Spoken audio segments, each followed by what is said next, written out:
Welcome into the 615 Sessions podcast here on this Wednesday afternoon. Lovely to have you guys in here for another episode. Buck Rising here with you on our final pre-draft edition of the show. Titans get approval on their brand new, bright, shiny stadium, but it won't be in place until 2027, it sounds like. We are going to talk about what it means for the legacy of Titans controlling owner Amy Adams Strunk. Also, because it's draft week, we've got some draft discussion to have. Got some really good stuff for you from Rand Carthon, Dianna Russini, and Mike Keith, voice of the Titans, on today's podcast. And, as always, excited to spend another Wednesday with you guys. Excited to get to the NFL draft. I know you guys are as well. Probably sick of me yammering over and over about names on lists and pro days and measurements, height, weight, all kinds of other things. But today we're going to be talking about legacy and the situation for Amy Adams Strunk to start before we get to the draft stuff. Jacob Ray says nothing tonight. No, we're doing prime time tonight. It's just, 615. We always do it on Wednesday afternoons.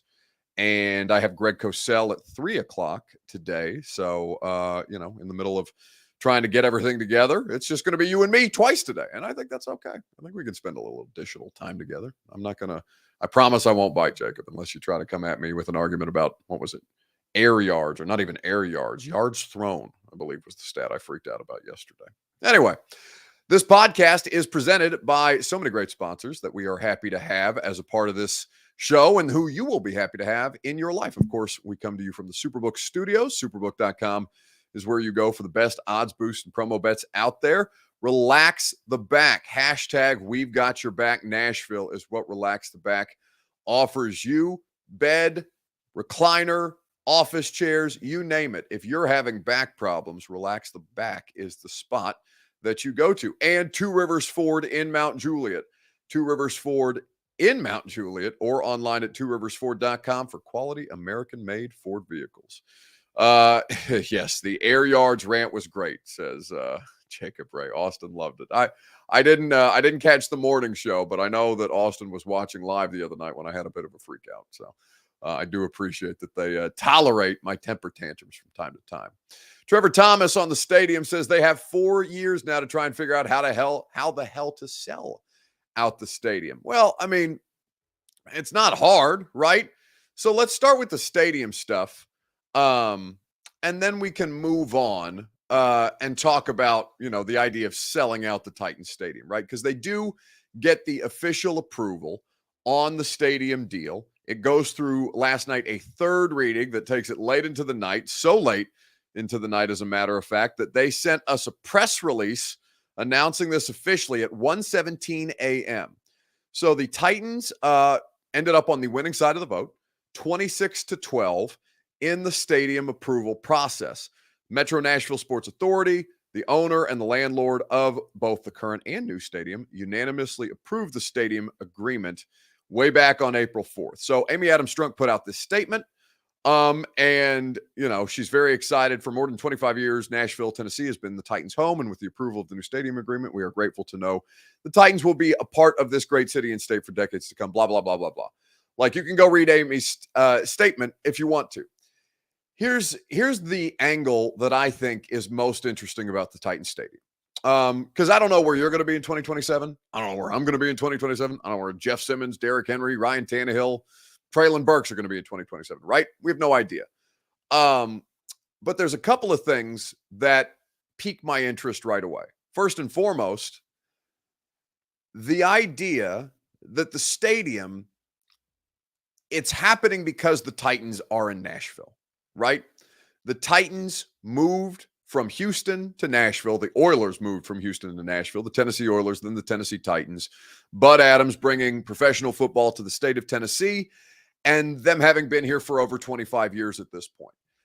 It was put to me today by Mike Keith, the voice of the Titans, who you're going to hear from here in just a little bit, who was on my radio show, not 4 hours ago, talking about the idea of how much an NFL franchise being in this city means. Now, here's what I will say on the front end to you. I am not well-versed in economics, okay? If you are here to argue with me or with anybody else who is in agreement with the stadium process. Again, I come from a selfish place where this is good for my business, where this is good for me personally, and where I'm, as a Davidson County resident, I'm cool with a percentage of my taxes going to this stadium. I'm cool with them taxing tourists and hotel motel tax. I'm cool with Amy Adams Strunk and the NFL tossing in $840 million of their own money. I'm good with all of that, right? A lot of people are not. The majority are, but a lot of people are not. I'm not here to debate economics with you today. What I am most interested in is the impact of legacy and where it kind of puts Amy Adams Strunk, who is the daughter of the only owner that this franchise has ever known, who has been the controlling owner of this franchise since 2016, and who has done almost as much for the organization to this point in her controlling ownership as her father did, even as I think that Bud Adams ought to be in the Pro Football Hall of Fame for bringing pro football to Tennessee and his role in the AFL-NFL merger that created the league that we know today, right? There's so many different lasting implications of this. But for Amy Adams Strunk legacy, getting this stadium approved is huge. And I asked Mike Keith that question, voice of the Titans. You guys know him well. Titans Radio's draft coverage is going to be incredible on Thursday and Friday night. They're going to have live coverage. In fact, 6 and Peabody is where the draft coverage of night 1 on Thursday is going down for those of you who live in Nashville. So you want to go hang out downtown with Coach Mack, Mike Keith, Rhett Bryan, Ramon Foster, Brad Hopkins, former Titans legend, and so many others. They'll be at 6 and Peabody from 6 to the end of the first round on Thursday night. Be a lot of fun. So I asked Mike Keith about the legacy impact of the new stadium build for Amy Adams Strunk. And this was the clip earlier today from the radio show. I mean, it's exciting for the franchise. It's a huge accomplishment, though, Mike, for an ownership group, no matter what ownership group you want to talk about, the accomplishment of getting a stadium built. I think that is such a legacy type of thing that goes maybe under-discussed in everywhere but the rooms where that is being thought of as the kind of legacy building and legacy shaping moment for Amy Adams Strunk as an NFL owner that I think she recognizes the importance of. She's had a lot in 8 years. Now we've just got to win her a Super Bowl, right? She is remarkable in terms of how she puts things down and pursues them. We never threatened to move, Buck. We never held the card. We never said, Dubuque's going to build us a stadium. And we didn't play that game. Yeah, I mean, we didn't do the whole thing with, if you don't, guess what happens, What we did is we said, okay, we want a refurbished Nissan Stadium, and then we found out that was going to be cost prohibitive and pouring money into something that made no sense. And so we came back with another plan. It's very reasonable in terms of what it is. It's a big deal for what it adds to the community. It takes a burden off the taxpayers because suddenly they aren't paying money out of the general fund, which they need for other things, quite honestly. And many have said now they have that money that they're able to tap into. And we come from a different area where we fund this. This is a win-win-win all the way around. And I respect the people who disagree, and respected the council members and the people who were there last night who disagreed. They were very professional, and there were no problems between the two groups or anything like that. You can have a disagreement, but here's what I know. Nissan Stadium changed our community, Buck. There's a pretty good chance you wouldn't even be living here if we had not built Nissan Stadium. You would have taken your life somewhere else. Lucas Panzica probably would have taken his life somewhere else. It would be a very, very different place without the Titans and the Predators and the arena and Nissan Stadium and a lot of other things. But professional sports have added so much to this community and changed the face of who we are. The landscape completely changed. Now, we get to do it in an even bigger way, in a way that puts us on a bigger scale. And it's for the people of Davidson County. It's for Tennessee. We're going to be able to enjoy this. And it's going to add so many different areas of enrichment because of the design of the facility, the affordable housing that's going to come as we hand the 66 acres back to Metro to develop, the beautification of the east side of the bank to go with Oracle. I mean, it's going to be special. When we sit here and talk about this again in 25 years, everybody will look back the same way that well over 85% of people do now about Nissan Stadium and say, man, that was a good idea. I know from the long game, and I was telling our staff members last night, and I was so thrilled to get to be with them and share the experience with them. But I said, you're here for one of the historic moments in our franchise's history, because today the world changes for us and for Nashville, for Davidson County, and for Tennessee. So I'm walking on air today and just so thankful that our people did the job in the way they did. And let me just say one more thing. And this is something I'm proud of. And it's why I've been proud to work for Amy Adams Strunk, and I'm proud of Burke Nyhill and all of our senior staff. We tried to do this the right way. We tried to treat people the right way. We tried to make a plan the right way. We've tried to, to talk about making this green and make this accessible. Sometimes doing the right thing is the best business, actually, always. But in this case, I'm so proud that our people have done it this way, have been so thoughtful. And when this is all unspooled, you will see that this is an outstanding deal that came from a place of business, yes, but that also came from a place where the Titans didn't say we're moving. The Titans didn't hold anybody up. The Titans put forth a deal that they thought helped the most people possible. And I think that will be borne out over time. So that's the voice of the Titans. That's Mike Keith. He's on the radio show earlier today. It's a long answer about Amy Adams Strunk and her legacy, but obviously it goes a long way, right? And this is a pivotal moment in the franchise's history. We're going to get into more of this and also talk about the NFL draft, because it's the last pre-draft podcast that we'll have.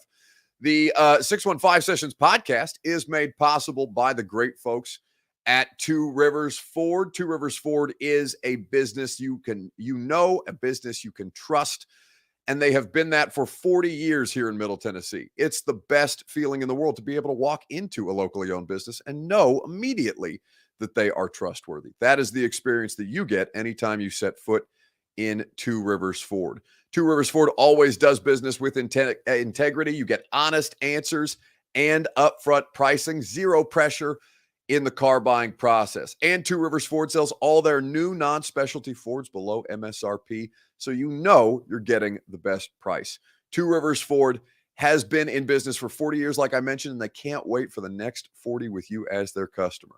For a local Ford dealership that you can trust, just remember 3 words: Two Rivers Ford. Powered by Ford, driven by people.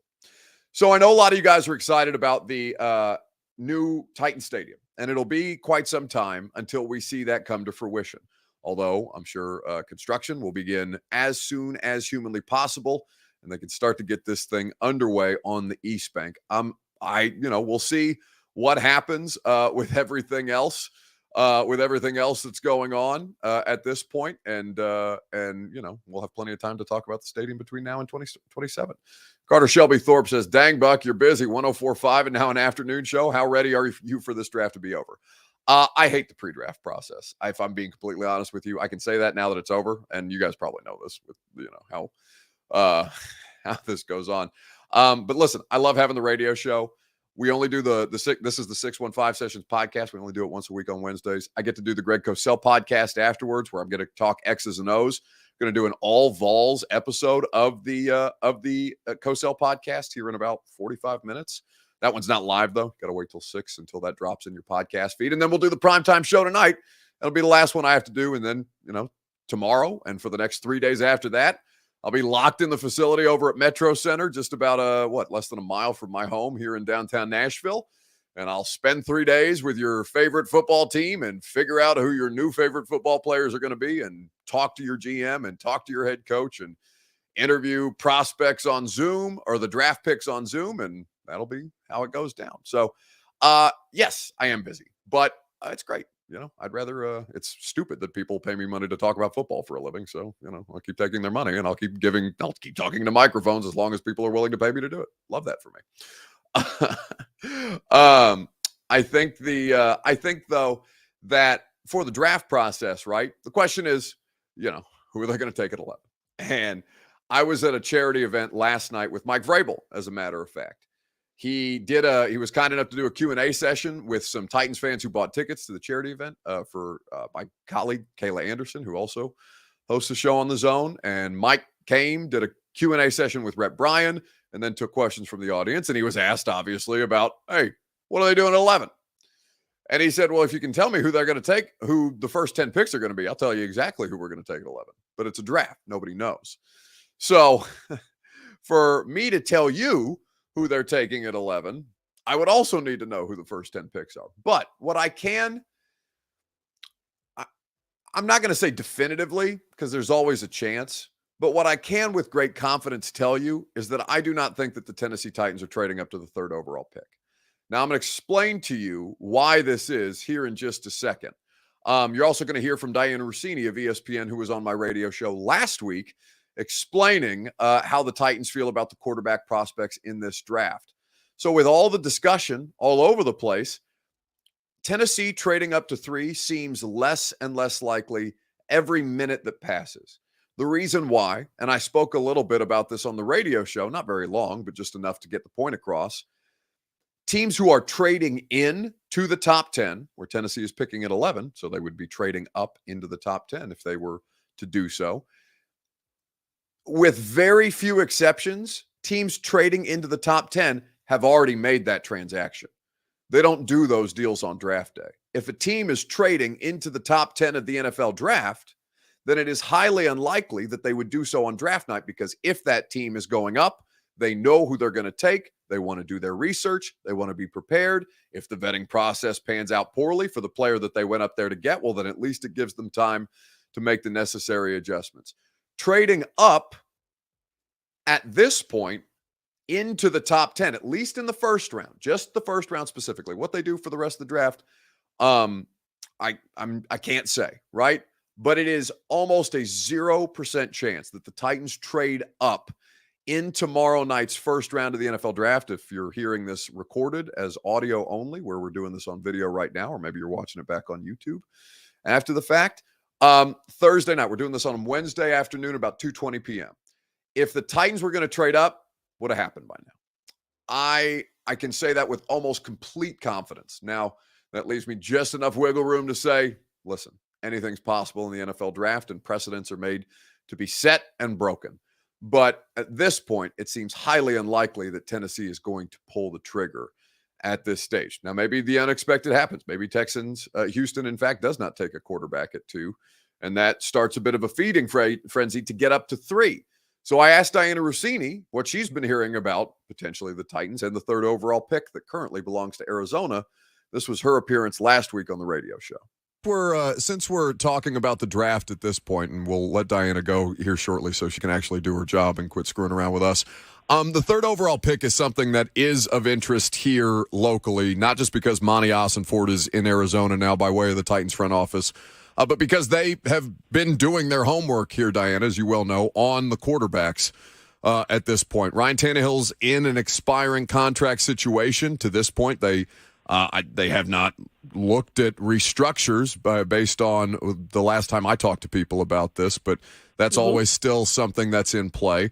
What have you heard about the Titans and the quarterback draft at this point? Because we know that there's the draft, but then there's the quarterback draft in all this. Well, you have to figure, if there's a quarterback that they really like, what better situation do they have than having someone that was already in their building now being a general manager with that number 3 spot? Because you got to figure the relationship's probably great, and they could probably have pretty transparent conversations about that. Not saying that would give the Titans the edge if that's what they want to do, but it certainly does not hurt. I've seen this in the past where you can connect the dots and it all makes sense. Do I think the Titans are going to be willing to go all the way up to 3?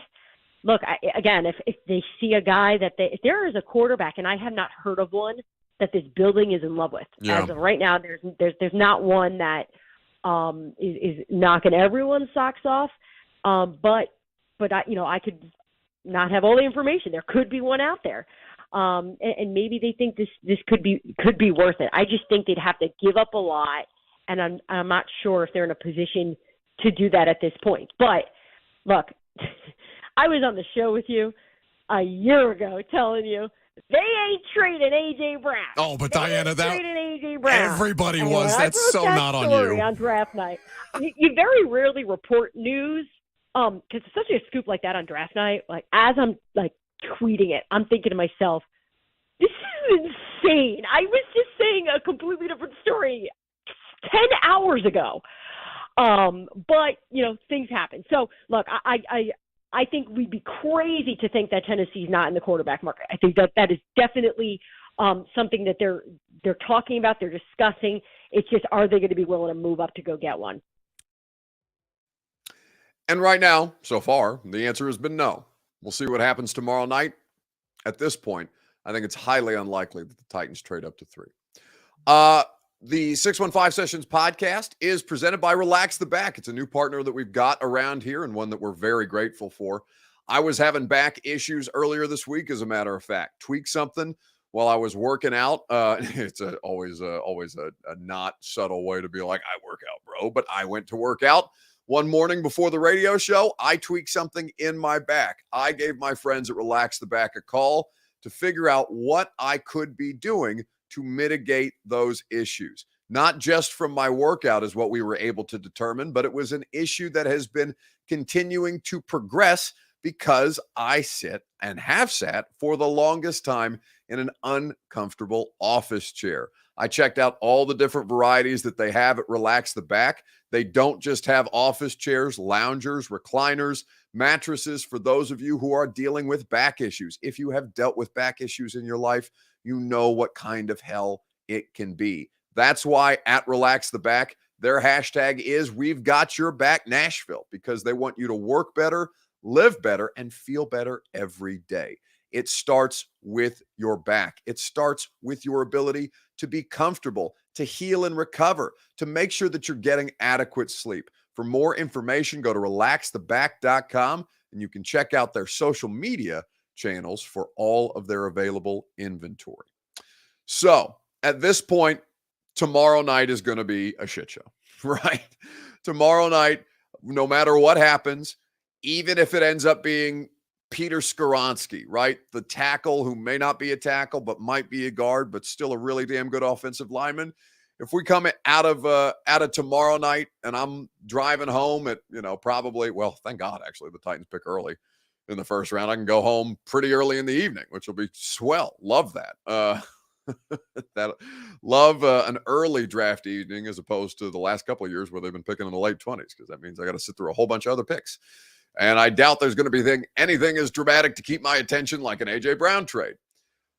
They can go any direction that they want to. It really is one of the few franchises in this draft where it's a choose your own adventure type of situation, because they got all kinds of problems. They got all kinds of needs to fill. I want to leave you guys with this last clip, and then we'll call it a day for the podcast. It'll be our last pre-draft podcast, as I said, but not the last draft content that I will be producing for you guys, obviously. I want to leave you with this comment from Rand Carthon, who met with us on Monday in the pre-draft press conference. Just him, no Mike Vrabel. And he was asked a question about how do you value best player available, or how do you kind of assess best player available versus need when you have so many on the roster. This was Rand Carthon at his press conference on Monday. In most cases, obviously you want to take care of a need, and you hope that the best player available is at a position of need, but you also don't want to reach, for a guy. You have to trust your board. You have to not only have them stacked right vertically, but you have to have them stacked right horizontally. And you just have to trust the process and just understand that, hey, this player here is available, but then a little bit further down you can get an equal player that you don't have to necessarily reach for. When I heard him talk about that immediately putting my radar up, and I don't know if he was talking about wide receivers specifically, but that was the position group that came to mind the most when he said, yeah, you don't necessarily want to take a player at 11 if you feel like a position group's got enough depth where you can, find that later on in the draft. Wide receiver is the position group that screams that to me, but we will see. It'll be a lot of interesting discussion either way. Honestly, the worst case scenario for conversational purposes is an offensive lineman, but you really need a couple of those too, even as you've done a lot of legwork in free agency. It's going to do it for us on the podcast today from the Superbook Sports Studios. Have a great draft tomorrow night. I'm going to do the podcast with Cosell here in about 30 minutes. It's going to be on every one of the 5 draftable Vols prospects: Hendon Hooker, Jalen Hyatt, Cedric Tillman, Darnell Wright, and Byron Young, the 5 players we know from the University of Tennessee who are going to be drafted. We're going to do some film X's and O's breakdown with Greg Cosell, and that be available to you at 6 p.m. tonight. It's called The Install with Greg Cosell. Speaking of which, and this will be my last plug, and then I'll let you guys go until I talk to you later tonight on Primetime.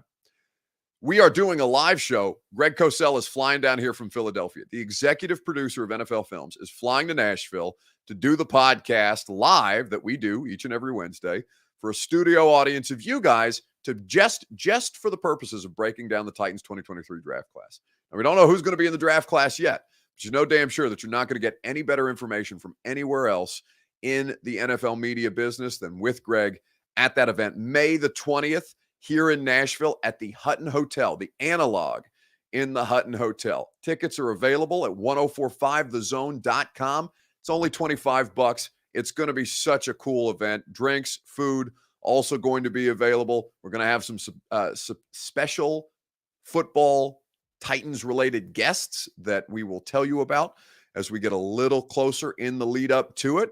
But Greg is excited. We're looking forward to having him down here May the 20th. At the Hutton Hotel. Tickets available at 1045thezone.com. I will talk to you tonight on the Primetime show, or if you listen to the 615, or rather the too many podcasts, if you listen to the Install between now and Primetime, then I'll talk to you there too. See you guys. Have a great rest of